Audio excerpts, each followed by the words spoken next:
আসসালামু আলাইকুম viewers, welcome back to my channel. Viewers, আজকে আমি বিকালের নাস্তা কিংবা বাচ্চাদের টিফিনের জন্য খুবই মজাদার একটি রেসিপি নিয়ে হাজির হয়েছি।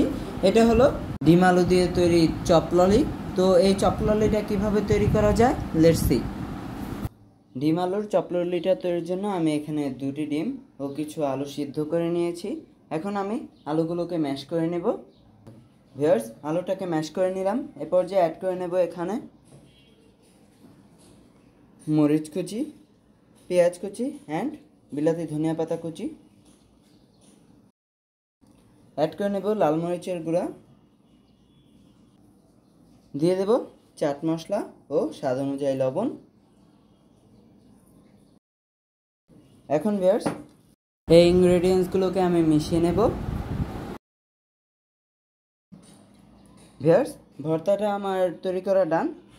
আর ভিউয়ার্স, আমি এখানে ডিম নিয়েছি। ডিমটাকে সিদ্ধ করার পর দেন এটাকে একটি ছুরির মাধ্যমে কাটতে গিয়েছিলাম, তখন এলোমেলো হয়ে যায়, তাই আমি একটি সুতার মাধ্যমে ডিমটা কেটে নিয়েছি।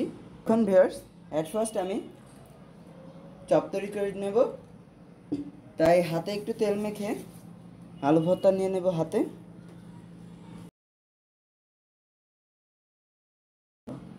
ভিউয়ার্স, এখন আমি এটার উপরে একটি ডিমের স্লাইস দিয়ে দেব। এখন এটার উপরে আমি আবারও একটু আলু ভর্তা দিয়ে দিচ্ছি। অ্যান্ড ভিউয়ার্স, এই ফাঁকাতে আমি একটি কাঠি দিয়ে দিলাম।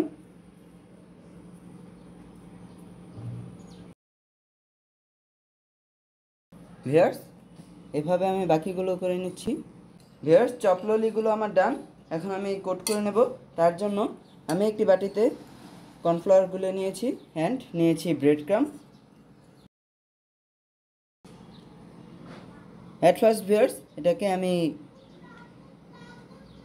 কর্নফ্লাওয়ারে দিয়ে দিলাম, দেন দিয়ে দেবো ব্রেড ক্রামে।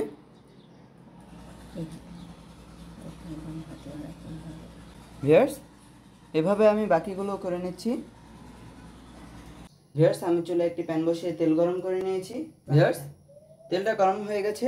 এ পর্যায়ে আমি এখানে আলতো করে ললিটা দিয়ে দেব। ললিটা দিয়ে দিলাম।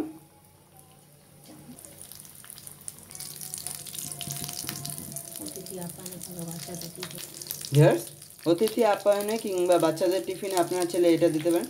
দেখুন কত বড় বড় হয়েছে, এগুলো একটা খেলেই পেটটা ভরে যায়। ভিউয়ার্স, এখন আমি উঠিয়ে দেব।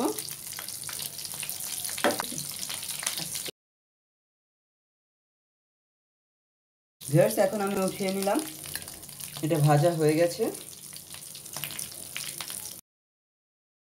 সো ভিউয়ার্স, তৈরি হয়ে গেল আমাদের এই মজাদার নাস্তার রেসিপিটি। আর আপনারা কিন্তু এটা অবশ্যই বাসায় ট্রাই করবেন। ট্রাই করে যদি ভালো লাগে তো অবশ্যই আমাদের জানাবেন অ্যান্ড ভিডিওটা বেশি করে শেয়ার করবেন। সবাই ভালো থাকবেন। আল্লাহ হাফেজ।